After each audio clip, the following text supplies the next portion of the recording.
Welcome to the Adoption and Foster Care Journey, a podcast to encourage, educate, and equip you to care for children and youth through adoption, foster, and kinship care. Hosted by an adoptive mom with over 22 years of kinship and adoptive parenting experience. She's on this journey with you. Please welcome Sandra Flach. Let me hear in the morning of your steadfast love, for in you I trust. Make me know the way I should go, for to you I lift up my soul. That is Psalm 143, verse 8. And I am your host, Sandra Flach. Welcome to the Adoption and Foster Care Journey, where I love having you here. You will find encouragement and resources and community, just what you need on your parenting journey. I'm an adoptive mom as well. I've got 8 kids, 5 through adoption, including 2 sons who are now, goodness, they're both, one is almost 21 and the other one will be soon 23. Don't know how that happens.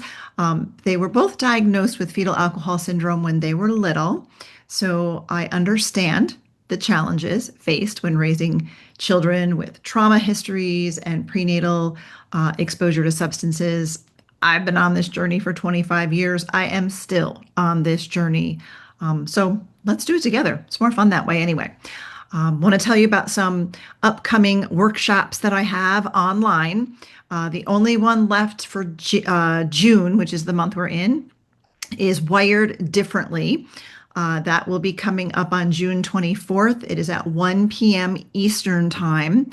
Wired Differently is a 3-hour deep dive into FASD. I use the facets neurobehavioral model when I do that presentation. It's live, so it's interactive. You can ask questions. I stay on and do a Q&A at the end. So I hope that you will check that out. There is a link in the show notes to register. I won't be doing any workshops for the month of July. I have one daughter getting married in July on the 11th, and then I have my daughter and son-in-law, Killian's parents, coming. They're coming in for the wedding, staying with us for a little over a week, so we want to have some time with them. And then as soon as they leave, we have our retreat for the moms in our Hope for the FASD Journey support group. So lots going on in July, and plan to offer some online classes in August, and then the fall, everything begins to ramp up. So I love connecting with you in person. So in September, I will be at the Christian Alliance for Orphans Summit in Atlanta, September 23rd through 25th. And I just found out, I will be leading a coaching room. I think there's room for about 25 people in a coaching room, where I'll be, it'll be not presentation style, but it'll be an opportunity for you to ask questions and to learn. And we're going to talk about it, try to especially focus on what it's like to raise kids in their teens and even older who have trauma and FASD. So that's my coaching session. And then I'm also going to be doing a Hope for the FASD Journey meetup. So they'll be assigning me a room at CAFO. And if you want to come to that room at that designated time, we're going to just link arms, just encourage one another, share, ask questions, and then at the end, I will pray for everybody who comes to that session. So hope to see you in Atlanta in September at CAFO. And then in October, I will be at Replanted in Chicago, October 15th through 17th. And at both of those conferences, I will have an exhibitor booth. So I'll have a table, lots of information, lots of things. My books will be available. So if you go to either one of those events, please stop by and say hi. We could take a selfie and all that good stuff. Also, of course, if you're looking to have me come to you for an event, or if you want to schedule even an online workshop for your group, always happy to do that. You can reach out to me. My email, Sandra Flach at justicefororphansny.org, is in the show notes. You can reach out to me and we can work something out, because I would love to come and whether it's a retreat, or you want a workshop or a conference or something FASD focused, love to work that out for you. Also, speaking of books at a table, my newest book, Soul Care Saturday, 52 Devotions for Foster and Adoptive Moms, available on Amazon.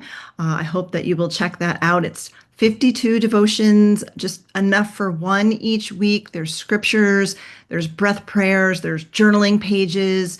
And every devotional, the story part of the devotional is specifically for us, foster and adoptive moms. So, and it's also beautiful because the illustrations are gorgeous. They completely reflect me and my personality and the things that I love. And I hope that you will love them too. Lots of nature, lots of beauty. So I hope you will check that out. Again, Soul Care Saturday, 52 Devotions for Foster and Adoptive Moms. Check it out on Amazon. Now, today, I am doing another Q&A day where I answer your questions, especially about fetal alcohol spectrum disorders. I did an FASD Q&A back in April, and it was so well received. So I want to do them more regularly, maybe once a month or so. And so if you have questions, and I do hear from lots of listeners that you have questions, that you have, just things you want to know, some advice, and just want to, sometimes we just need to know we're not the only one. And is this only happening at my house, right? So I love getting emails from you. So if you want to email me, whether it's a question or a comment, even just say, this is what this podcast means to me, or I think you should have so-and-so as a guest on your podcast, or maybe you yourself would make a great guest on this podcast. Reach out to me. Let me know. I read my own emails. I will personally get back to you. Sometimes the questions, there's a lot to unpack, and I don't always have time to write a long enough email to be able to give you all of the information. Sometimes I do try because I'm wordy. You can tell I like words. But these Q&A episodes are great because as I hear from you, a lot of times people are asking the same questions. I can unpack them a little bit longer and give you more of a lengthy answer, and then also give you some resources in the show notes and that kind of thing. So I have just 3 questions today. I think last time I did 4. This one's a lot. The first one is almost like multiple questions because it depends on what happens after you ask the question.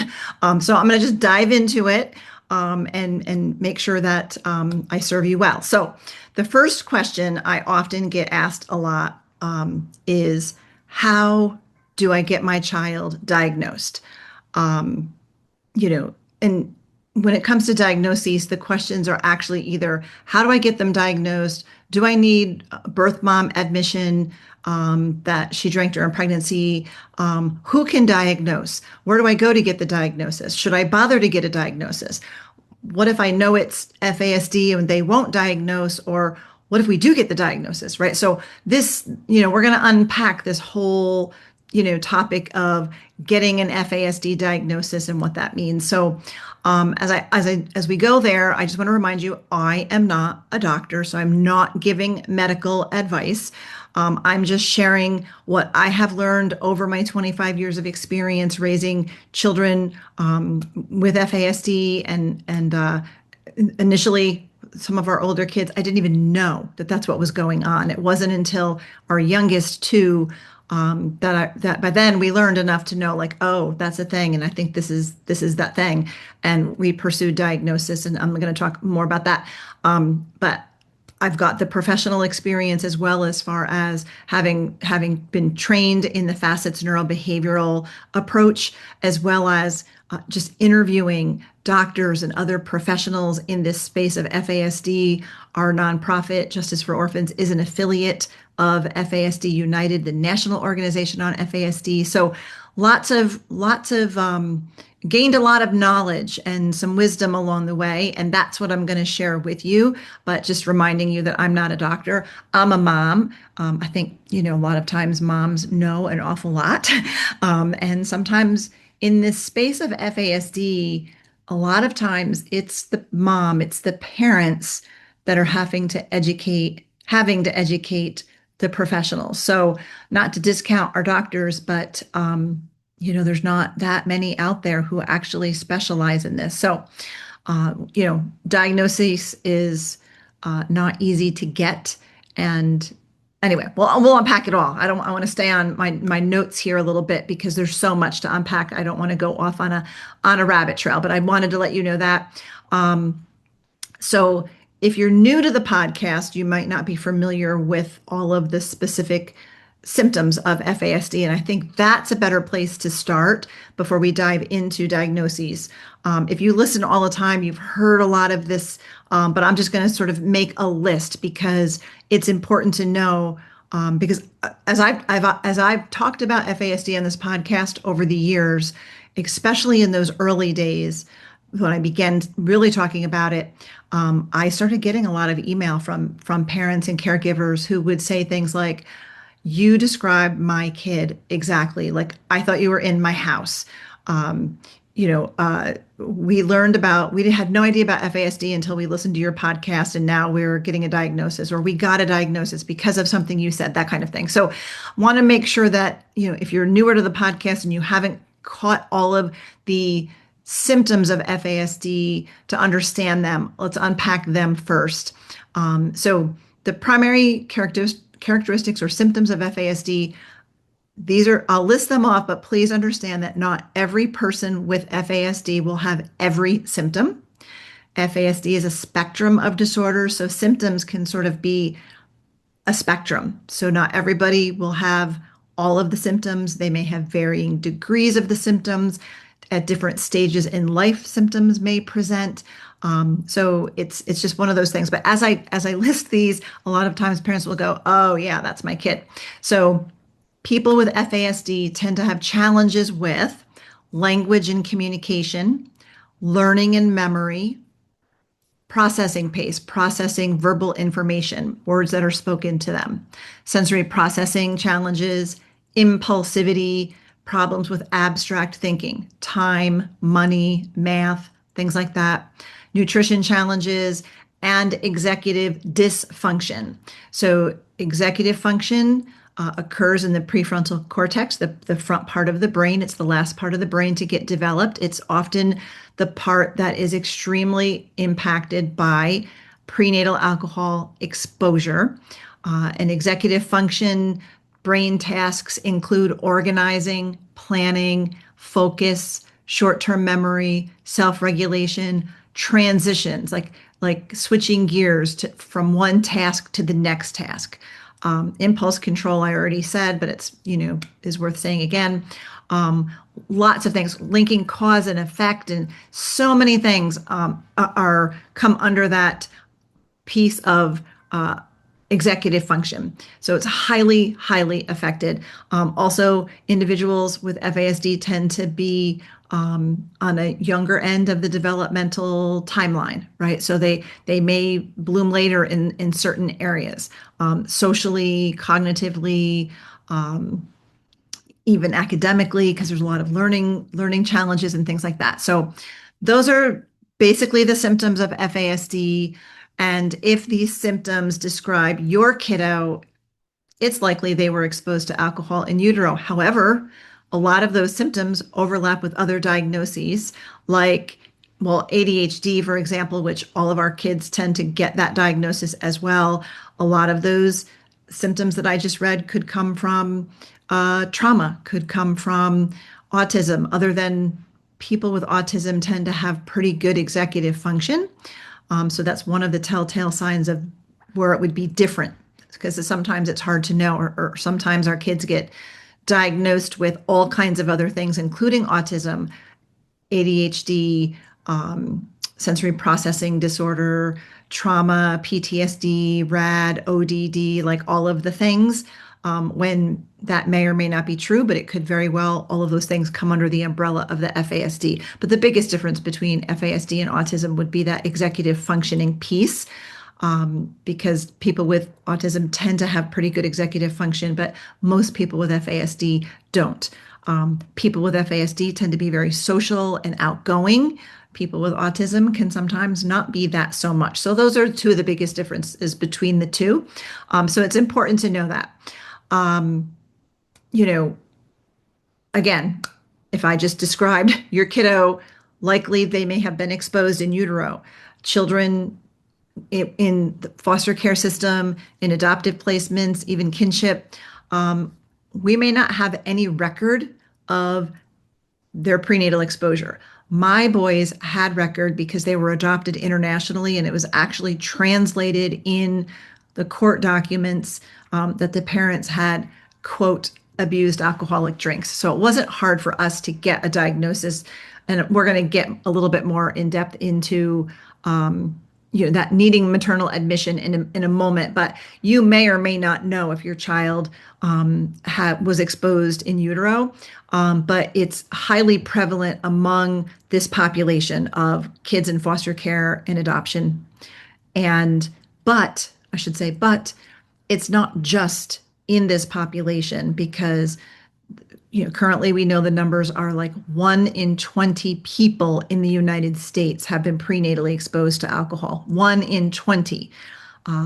Autism, it's 1 in 33, I believe. So it's way more prevalent. This is considered an invisible disability. It's hidden right under our noses. We all know at least one person, not even counting our kids, who would have this or who does have this. Probably not diagnosed. But if you are parenting a child from foster care or an adoptive placement, it's just more prevalent among that population to have children who are exposed. So just to be aware of that. So part of this diagnosis piece is should we pursue, like if we suspect it, we see all these symptoms in our kiddo, we don't know the history, maybe we do know the history, but should we seek a diagnosis? I believe the answer to that is yes. It is vitally important. Why? I believe it's important because we want the appropriate medications and therapies to be prescribed to our kids. We're going to talk about medication as we get farther into this episode because it is one of the other questions that I'll address after we're done unpacking getting a diagnosis. But it's important to know the diagnosis. Not every medication and therapy is typically works with our kids, and the things that normally would get prescribed might not be so effective with people with FASD and can even worsen the symptoms. So we want to make sure we have an accurate diagnosis. So if we know it's FASD, and a prescriber wants to prescribe a medication that would actually have a negative effect, we need to know that's not going to work. And we're going to talk about that a little bit more farther into the show when we talk about medications. But that's one of the reasons why it's important to get an accurate diagnosis. It can also help qualify a child for support and services at school, help them, on their IEP, or even when they are older and get a job. To know that you have a diagnosed brain-based disability can be very helpful. Now, the flip side of that is currently in the United States, just because you have an FASD diagnosis doesn't necessarily get you anything, which the folks who are highly involved in FASD nationwide, the folks at FASD United, the national organization for FASD affiliates like mine, and parents and advocates across the country are working very hard to change that. But right now, it may or may not get you anything depending on what state you live in. In my state, which happens to be New York, one of my boys is also diagnosed with an intellectual disability, which he got in his later teens when we were doing evaluations and things towards the end of his high school years. He qualifies for services through our state, through the State Office for Persons with Developmental Disabilities.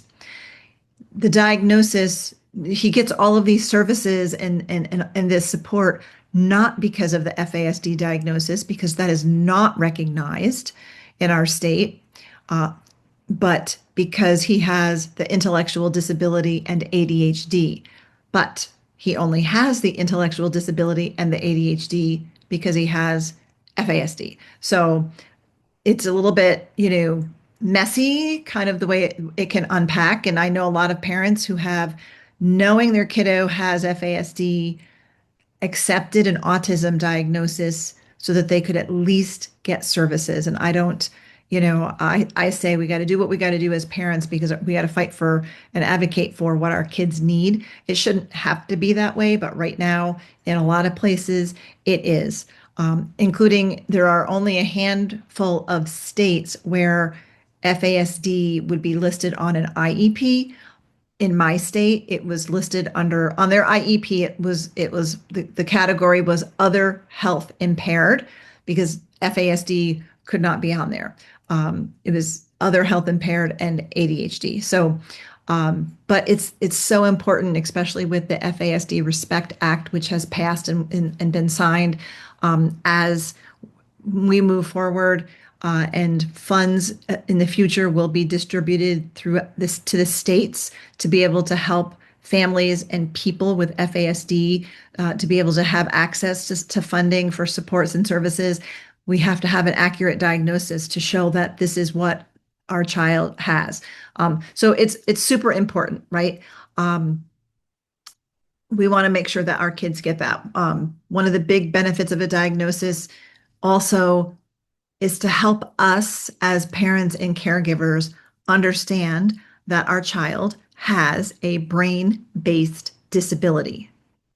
We then, knowing that, can adjust our expectations, learn brain-based parenting tools, make accommodations for their brain differences, and better advocate for them. We can focus more on connecting with them and supporting them and helping them. And that way we can pivot from shaming them and not connecting with them because we're spending so much time trying to fix them or correct them or behavior modification things that just aren't going to work because their brain works differently. So I found that even with the diagnosis, even though we didn't get anything in my state, when my boys were young and they were diagnosed, they were 6 and 8, we got the diagnosis and basically the developmental pediatrician said, have a nice day. There was no anything that came after that. I had to, dig and fight my way through information and try to find and try to learn. And there wasn't a lot out there back then. Now there's much more. That's why I'm very passionate about providing these things for you so that you will have the things I didn't have many years ago, that my kids didn't have many, many years ago. But what was very liberating for me is when I began to understand I don't have a bad kid and I'm not a bad parent. My child has a brain-based disability, and we are now on the same team working to support and help him in everything that he needs. So a diagnosis can go a long, long way in helping you better support your child and help things be better at home as you begin to learn how to parent differently. Just like we had to make that paradigm shift, with trust-based relational intervention and the connected child and that amazing work of Dr. Karen Purvis, we began to have that paradigm shift there. And this is sort of like next level that, right? Because really understanding that we have a brain injury and that we're going to have to support this person with the brain injury. So once you realize, okay, we need to go after this diagnosis, not sure if we're going to get it, but we want to pursue it. Where do you go? Once you decide you're going to pursue a diagnosis, where do you go? So ideally, there would be a team of medical professionals working together. This would include your child's physician, developmental pediatrician, a child psychologist, pediatric geneticist, a whole team of people. Preferably, they would be FASD informed. Unless you're at an FASD clinic, however, you might not have anybody who's really FASD informed and trained and equipped, right? But you would still have a team of practitioners who would help provide the testing for the diagnosis. There are clinics in some states. To learn if there is a clinic in your state or if there are FASD providers and professionals, I recommend you visit FASD United's website. We will put a link in the show notes. It's simple, fasdunited.org. And on their homepage across the top, you'll see a tab that says resource page. When you click that, it will drop down and you will find on that list of resources family navigators. On the FASD United website, under Family Navigators, you'll fill out a form, your name, your email address, what state you live in, so on. And they keep a database, almost not a physical warehouse, but a database of for each state. Every time they learn about a new practitioner, trainer, clinic, any kind of resources that are FASD related, they keep that list. So if you are emailing in and you fill out the form and you're from whatever state you're from, they will email you back a list of all of the FASD resources in your state. So it's pretty incredible. There's also a resource list in that drop down. So I believe you can click on that and get a resource list as well. But FASD United is definitely a resource that you will want to utilize. FASD is not diagnosed by a CAT scan or an MRI or a blood test. Instead, the team of professionals will perform physical, cognitive, neurobehavioral evaluations. They will assess facial features, growth, and cognition. Unfortunately, many physicians still diagnose based on facial features. The classic facial features related to fetal alcohol syndrome would be the flat philtrum, which is that space between the bottom of your nose and the top of your upper lip, where we typically have a groove here. People with fetal alcohol syndrome tend to have a flat philtrum, a thinner upper lip, a wider bridge for the nose, smaller slits or eye openings. Sometimes their jaw looks like it's not jutted out very far. They have like an underdeveloped jaw, smaller head circumference, things like that. So a doctor will actually measure parts of the face to determine what those measurements are and if they fall into the range of what would be considered facial features for fetal alcohol syndrome. But the facial features associated with fetal alcohol syndrome only affect about 10% of the population of people prenatally exposed, which means when doctors rely on facial features to diagnose, they're missing 90% of the cases. So, that's a frustrating part. And a lot of times, most people wouldn't even know the facial features. I see that my two boys have these facial features, so I see them all the time and I'm used to them, and I can not diagnose a single person, but I can sometimes tell, right, if somebody has an FASD or if they have fetal alcohol syndrome, because I'm familiar with what those facial features are, but they're not as prominent as, say, Down syndrome. So most people wouldn't even pick up on the facial features. The doctor actually does measurements to determine. And a lot of times also they have lower than average height and weight. So that's something else that doctors will look for. But the frustrating part is that if they're only using the facial features, or if that is one of the criteria to even get a diagnosis, they're missing, again, 90% of the cases. Again, FASD symptoms overlap with a lot of other diagnoses such as ADHD and autism. So it's tricky. You could go in for a diagnosis and end up with a wrong diagnosis, or, again, the whole alphabet soup. It's important to know and really understand FASD. And that's why many doctors also require maternal admission of alcohol exposure during pregnancy. Now, especially in foster care and adoption, that is hard to get, but again, statistically highly likely that an FASD is present. Some pediatricians, some practitioners, doesn't have to be a pediatrician, but some doctors will accept a word of mouth report. I have heard from parents who, brought an older sibling who was able to tell the doctor, I talked to my aunt and she said that my birth mom drank when she was pregnant for my brother, and you're there to get the brother diagnosed kind of thing. So some doctors will accept sort of that word of mouth, like somebody in the family saw something. It doesn't have to be a written down something, that kind of thing.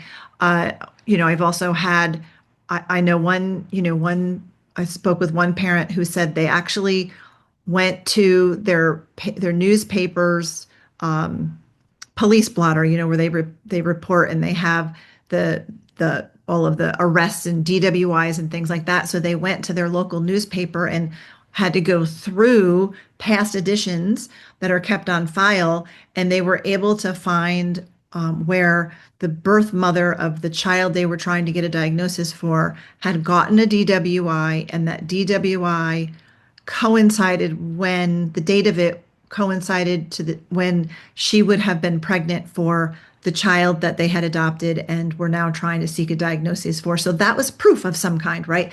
So, sometimes a practitioner will accept those kinds of reports. It doesn't have to be a birth mom signing a statement saying I drank during pregnancy. It doesn't have to be that. It can be a verbal. It can be something else that you find. So and sometimes it's in records if you read through.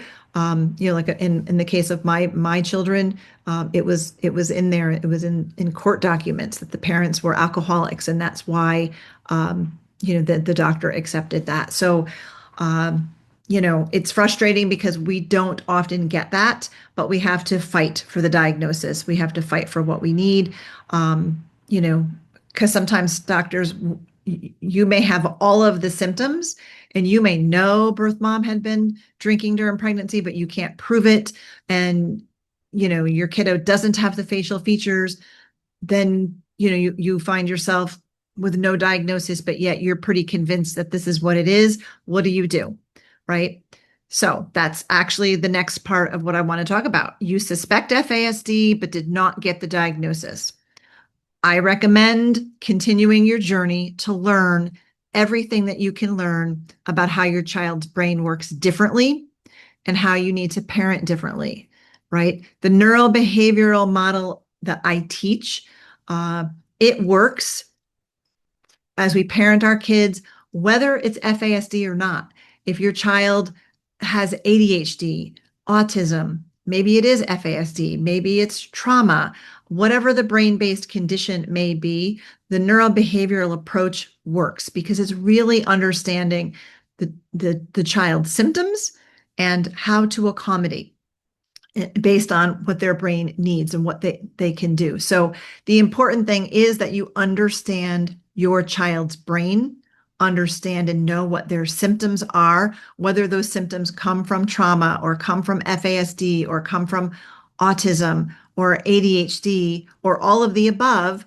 The important thing is to understand that they're understand their symptoms, understand their brain, build trust with them, connect with them, build connection, accommodate, support, advocate. These are important things that we need to do, whether we have the official diagnosis or not. Whether you get the official diagnosis or not, really your next steps don't change. They're the same. You just don't have the diagnosis to back you up. You can continue to fight for that. I know people, I know adults who got a diagnosis in their 30s, in their 40s, in their 50s even. So fight for it if you can, but definitely learn how to parent with brain-based parenting tools. If you do get the diagnosis, and a little bit about what would the diagnosis be, because FASD in and of itself is not a diagnosis. Fetal alcohol spectrum disorder is a spectrum of disorders. So under that spectrum, the different diagnoses would be FAS, which is fetal alcohol syndrome. It's what my two boys have. There's also partial fetal alcohol syndrome, PFAS, ARND, alcohol-related neurobehavioral disorder, NDPAE, neurobehavioral disorder associated with prenatal exposure, ARBD, alcohol-related birth defects, and SEAE, static encephalopathy, alcohol exposed. So you could get any one of these diagnoses. FAS, the fetal alcohol syndrome, is the most extreme end of the spectrum. That's where the facial features would be present, as well as all of those other symptoms. So those would be the different diagnoses under the umbrella of FASD. And so if you do get the diagnosis, even if you don't get the diagnosis, so whether or not you get it, you need to educate yourself and everyone around you, including teachers, family members, grandparents, the babysitter, the youth group leader, the pediatrician, the occupational therapist, the physical therapist, anybody working with your child needs to understand what FASD is, how the brain is impacted, what their symptoms are, and how they can best support. So you become the professional in FASD. That's what I had to do. That's what so many of us have had to do. Take my online training. Every month I have a free intro type workshop. That's 1 hour, but then I offer longer ones. Like I mentioned at the top of the show, there's a 3-hour one coming. There's lots of training that's available, so you can do that. Sign up for my FASD parent coaching. That's one-on-one parent coaching. We work out a time schedule that works for the both of us. And whether it's if you just do once and you're done, or we meet monthly, or we meet every other week. I've had families who wanted to meet every week for a month or two. Whatever you want, we personalize it and meet as often as you want.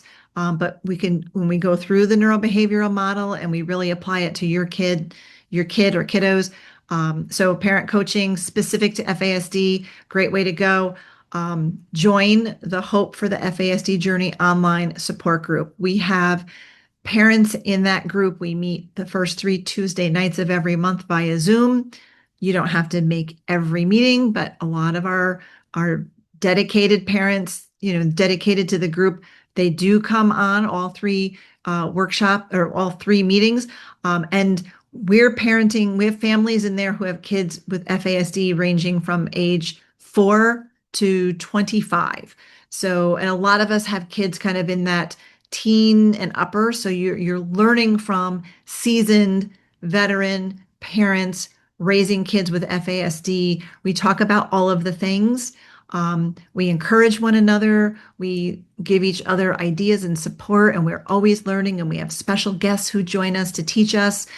It's not a doom and gloom group. It really is a group full of hope. It is faith-based, so we pray for one another. We encourage one another. We have a weekly video devotional in our private Facebook group. So you really need to surround yourself specifically with parents who get it, because not only is raising a kiddo with trauma difficult and you need to find your tribe, raising a kiddo with trauma and FASD is next level difficult, and you really need parents who understand and who get it. So that's what that group is. Read the best FASD books. Now, there are books out there. I read books over the years that, in the early years, they weren't helpful or hopeful. So I just caution you. I have a list on my website of the books that I recommend. So among them, the top number one book would be Trying Differently Rather Than Harder. It's the newest version. It's the dark purple cover. It is written by 3 of the leaders at Facets, where I got my training from. So it's Natalie Broussard, Lynn Alsop, and Melissa Ellickson, I believe. And it's a small book. It doesn't take very long to get through it, but it is foundational to understanding not just FASD, but any brain-based difference. So whether you get the FASD diagnosis or not, this book will help you. That's the gold standard, but it's a purple book. And then another book, which we're actually covering in our support group, we're kind of doing a book study, and that is the new book by Barb Clark, who is also an FASD professional and adoptive parent of an adult kiddo now with FASD, and she just got her own diagnosis. Barb, in her 50s, got a diagnosis on the FASD spectrum. She lives in Florida. The Florida Center is there. So if you live in Florida, you have an advantage on where you can go for a diagnosis. But Barb's book is called, what is it called? It is called Raising Kids and Teens with FASD. So I highly recommend that book. And then there are several others that they're not all, I don't have time to list them all for you. But if you go to the website where all of my FASD resources are, and there's a link in the show notes, there's a list of them because there's some excellent ones that I always try to recommend the ones that I have read and felt like this is great. I'm working on one, not ready yet. It takes some time. But there's some really, really good ones out there that I would highly recommend to you. So you want to make sure that you are doing that. FASD is a lifelong disability, and it takes lifelong learning on our part. And as we teach our kids, because they have to become self-advocates at some point in life, it's lifelong learning. It requires a paradigm shift for parents. You will need to become the FASD expert and advocate for your child. FASD is a lifelong brain-based disability that affects the brain and the body of a child exposed to alcohol in the womb. They don't outgrow FASD. They learn to live with it, and we help them learn how to live with it because we have to live with it. And it is really finding ways to support our child. So education is a huge part of this, and that paradigm shift as well. But there is hope. Sandra Flach, host of the Adoption and Foster Care Journey podcast, and FASD educator Debbie Raymond, invite you to join Hope for the FASD Journey, a virtual support community for parents and caregivers raising individuals with fetal alcohol spectrum disorder, diagnosed or not. This faith-based support community meets online 3 times each month, features special VIP guests, and a private Facebook group for members only, which includes Soul Care Saturday video devotionals led by Sandra and Deb. Both Sandra and Deb are adoptive moms raising kids with FASD and facilitators of the Facets neurobehavioral model. For details and to register, visit justicefororphans.ny.org/hope-community. That's justicefororphans.ny.org/hope-community. So again, if you suspect that your child may be on the fetal alcohol syndrome spectrum, I should say, fetal alcohol spectrum disorder, if they're on the spectrum, seek that diagnosis. Start at FASD United's Family Navigators. Educate yourself. Find out in your state who are the FASD specialists. Are there any? Is there a clinic? Is there a place to go? And educate yourself as well. My workshops, coaching, those are all a great place to start. Now, another related question that I get, in addition to how or why should I get a diagnosis, is what about medication, right? Again, I am not a doctor. I'm not offering medical advice, and medication is a sensitive topic. Some people are all for it, while others are not for it. And wherever you land in that, I get it because I have been in both camps. I avoided meds for my boys for a long, long time, even though they were diagnosed with ADHD and fetal alcohol syndrome when they were young. We homeschooled. So we just dealt with the shorter attention span and the impulsivity and tried to survive the day, right? But as a teenager, my youngest began really struggling with anxiety, which ramped up during the COVID shutdown. And so to avoid a mental health crisis, his doctor, we decided I finally was like, okay, I think we need to do something with meds. And he prescribed clonidine, which is really a blood pressure medication. So I felt like, well, that's not a, mind-altering drug. So I felt like that was safe. So he would take, and he still does, take that at bedtime, and it seemed to help some. And that at that point, he was in public school during those years. And it was like fifth through eighth grade, and that was working pretty well. But after COVID, when everybody could go back to school, my son was really struggling and his anxiety worsened, even on the meds. And we returned to homeschooling to help avoid a crisis. And then finally, also, I approached the doctor again and I said, I think we need something more. And so then he was prescribed fluoxetine, which he now takes he takes it in the morning. So he takes the one in the morning and the one in the evening, and he's been on both for several years now. Some days I wonder, like, is this even working? Because meds or no meds, FASD does not go away. There's no medication or therapy that's going to actually fix it or take it away. Symptoms can improve, but again, life with FASD, it's a lifelong journey. So, medication can become a big part of that. And I find that as our kids get older, they get into the teen years and even into the 20s, it gets more challenging for a time. When I realized that medication would be necessary for one of my boys, I knew there was a map for guidance. Like literally, it's the psychotropic medication algorithm for FASD. The algorithm was developed by Dr. Mansfield Mela and a team of 12 multidisciplinary international experts. The algorithm is a summary for caregivers and really a guide for prescribers. So it's to be used as a research-based tool so that appropriate medications can be prescribed based on the symptoms a person with FASD has. It also warns against certain meds that may actually worsen symptoms if the person has FASD. So it's a great tool for doctors to use when prescribing medications for people with FASD. Unfortunately, it's unlikely that most prescribers are aware of it unless they are based in Canada or they specialize in FASD. They might not really even have ever heard of the algorithm.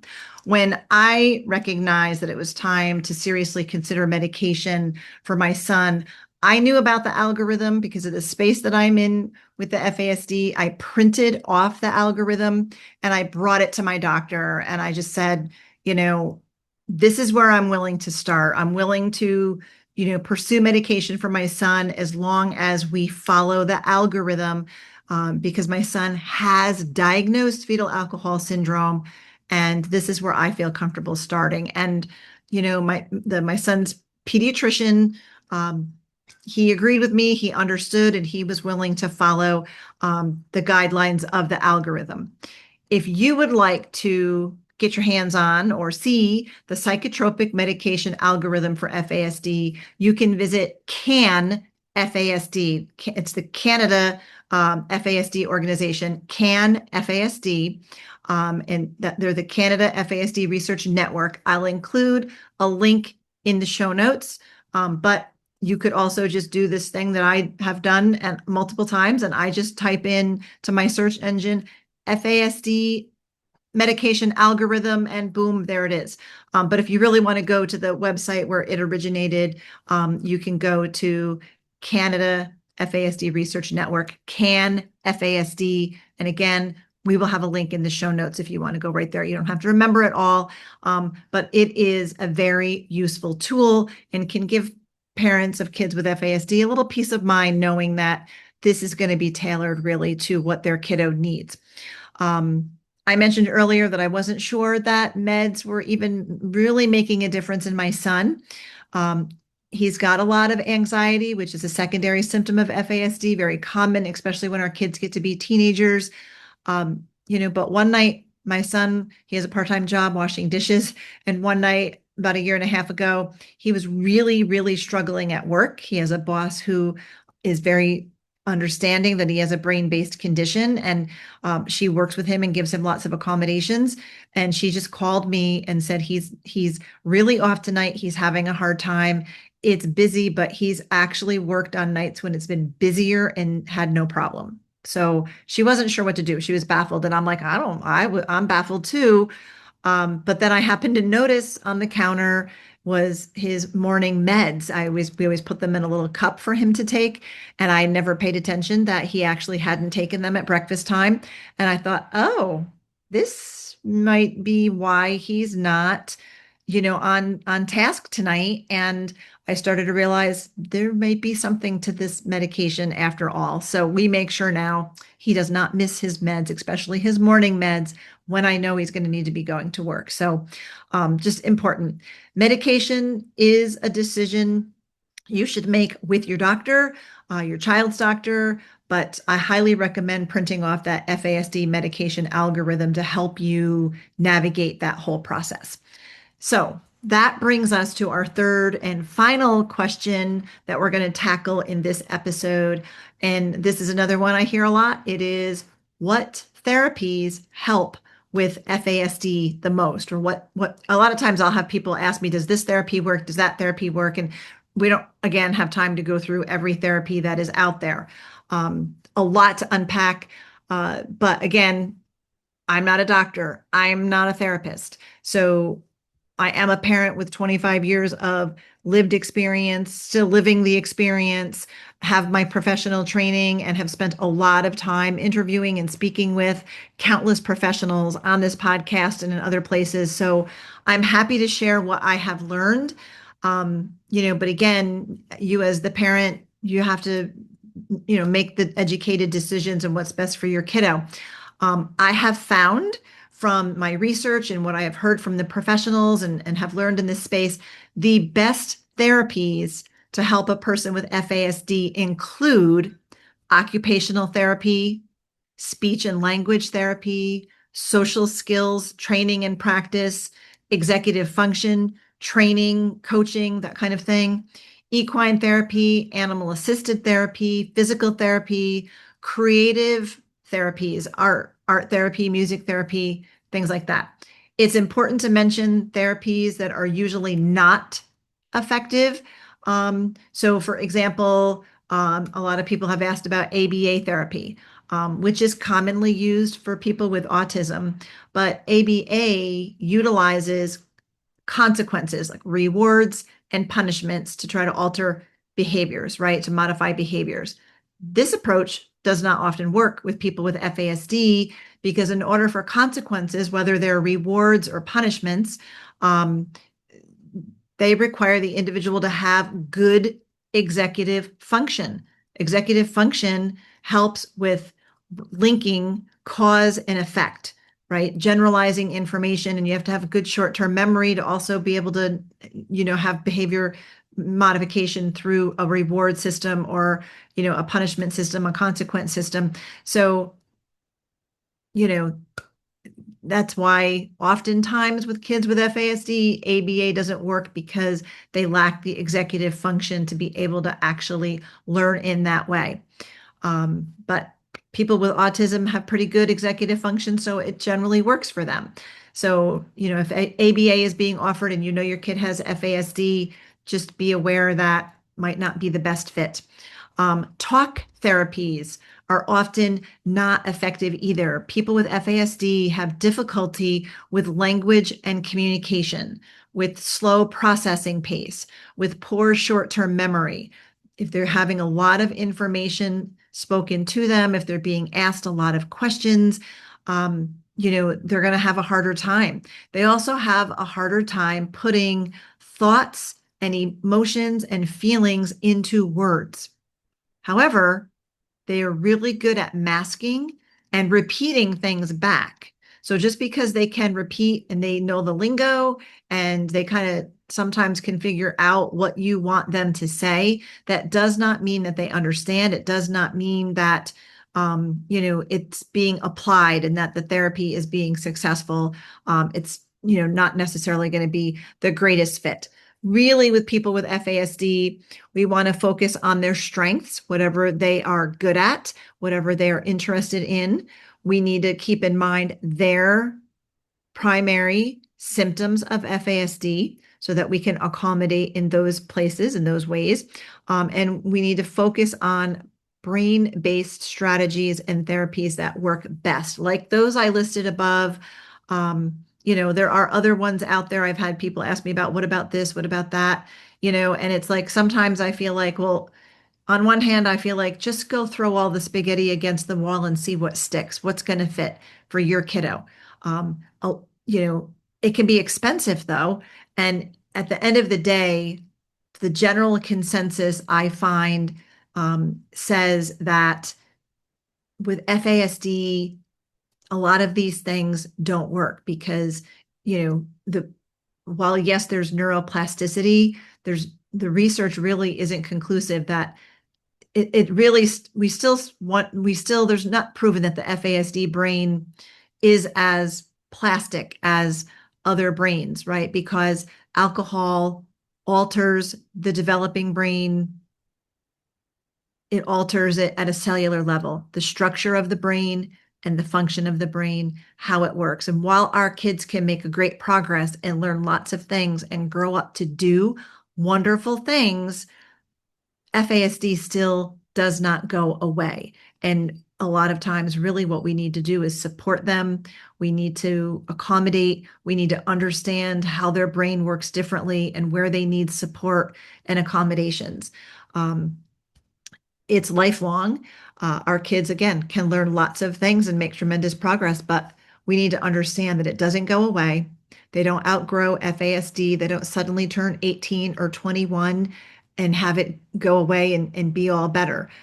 It's really learning how to live with FASD, learning how to live with what their particular symptoms are, and focusing on their strengths and allowing them to build a wonderful life, which they can build.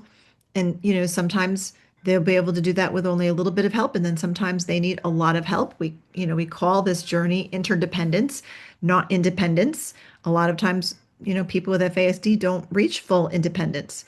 And I often question who really is fully independent, because we all rely on each other and others for lots of things. Just in recording this podcast, I have a producer that puts it all together and makes it that nice little package that we put out there for you to listen to. And he's got a lot of work to do after the power failure that happened in the middle of this podcast. I don't have the talent or the skills, nor do I want them to do that technical piece of it. My strength is in talking. My strength is in communicating and being the host of this podcast, because you can tell I love to talk and I love to teach and I love to encourage. So I'm going to focus on my strengths, and somebody else with the strengths and the talent to do the technical producing stuff that comes with a podcast, I'm going to hire them to do that piece, right? I don't do that piece. I need help with that piece. So it's the same way with FASD. Our kids need help with certain things, and they may only need a little help. They might need a lot of help, and that may change as they get older. But it's important to understand that we need to help them now to be able to navigate, because it is still a struggle in their 20s. And I don't like to scare parents, but a lot of times we see the magic age of 30. When our kids get to 30, it levels off and can be a little better, because a lot of times our kids at 30, the human brain isn't fully developed until age like 25, 26. With a person with FASD, it takes even longer than that. So that's why we think around 30, things can seem to level off a little bit better. It doesn't go away, but it can get better. At 30, they might be more cognitively, developmentally like a 15-year-old, which some 15-year-olds can be pretty, independent in some ways and able to do lots more things and can settle down a little bit. So it's just, you never know how this journey is going to go. While there's a lot of similarities, there's a lot of primary characteristics and symptoms and things that are the same. Every person with an FASD presents a little bit differently. My two boys, same exact diagnosis, presents, differently in a lot of ways. They have different strengths, different abilities, a lot of different things that they have challenges with. So there is hope. I want to encourage you that there is hope. People with FASD grow up to do lots of amazing things. I know adults with FASD who are married, who have children, who have careers, who have gone to college, who have written books, who speak and travel and drive and just do lots of amazing things. And, they just need some support to do that. And so as you are listening to this podcast, I commend you as a parent, because if you're listening and if you've listened this far, you're listening to learn all that you can to support your child and to help your child and to help your family to thrive. And I commend you for that, because this is hard. And I talk about these things because I know what it's like to live with a child and in a home where these crazy things, these hard things are going on and nobody else gets it. And for a long time, we didn't have answers and we didn't know what was going on. And then when I began to learn, the more I learned, the more I talked about it. And the more I talked about it, the more listeners have been reaching out and want to talk about it more and have questions. So that's why I'm trying to take some time each month to be able to do an episode like this where I dive into your questions and answer them to the best of my ability. You can find more information out there. I'm sure I don't know everything about everything. I just know a lot about this and have lots of lived experience and also a lot of compassion and empathy, because I know how hard this journey is. And I want to be here for you and be a support and a resource for you. And I hope you found that today. I know it was a lot to unpack.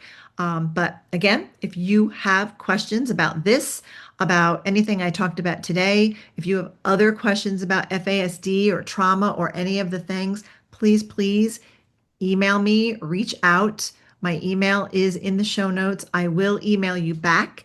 And as I start to see a pattern of questions, people asking the same thing, I will tackle it perhaps next month on a Q&A episode. I'm not doing trainings throughout July. However, there will be a podcast episode every week available to you throughout July. This is one podcast that when you listen to it, you will always have a new episode. I don't take breaks. We don't have different seasons. We just, every single Monday, you will find a new podcast to listen to, a new episode, because we want to be here for you. We know how important that is. So next time we will unpack 3 different questions on FASD. So send your questions in. And as always, thank you for listening to the adoption and foster care journey. I hope you found this episode informative. I hope you were encouraged today. Not only do I desire to inspire you and encourage you like we do through the podcast, but I love to provide resources to equip you. So you heard about the support group and the online workshops, and you have this podcast and you heard about the coaching. Please take time to access these resources. Just go to my website, justicefororphansny.org, click the Adoption and Foster Care Journey tab, and you will get to the page where all of the FASD resources are. There is a link to it in the show notes, so I hope that you will check that out there. I also blog, and I try to blog once a month. I don't overwhelm you, but I'm also extremely challenged in carving out that time to write, but I try to do 1 blog post a month and a newsletter. So you can find the blog post not only on the regular website, but you can go to sandraflach.com. It's there as well. Again, all the resources are in the show notes. We always say that, right? Subscribe to this podcast. Leave a review, follow it so that you don't miss a single episode, because there is a new episode every Monday. You can go to our YouTube channel, the Justice for Orphans YouTube channel, if you would like to watch your podcast. If you watch this one, you can see the beautiful Adirondacks behind me. And if you watched the whole episode, you would probably see the storm that rolled in and knocked my power out for a minute there. But that's the YouTube channel for that. You can like and follow our adoption and foster care journey pages on Facebook and Instagram. I hope you will. I hope to connect with you there.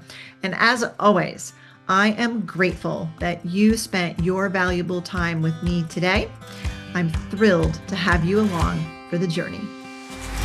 Thank you for listening to this episode of the Adoption and Foster Care Journey podcast, brought to you by Justice for Orphans. We hope you were encouraged today. Please be sure to subscribe to this podcast and leave a review, and share it with your fellow foster and adoptive parent friends so they can be encouraged too. Be sure to find and follow us on Facebook and Instagram at Justice for Orphans. And check out our website for vital resources at justicefororphansny.org.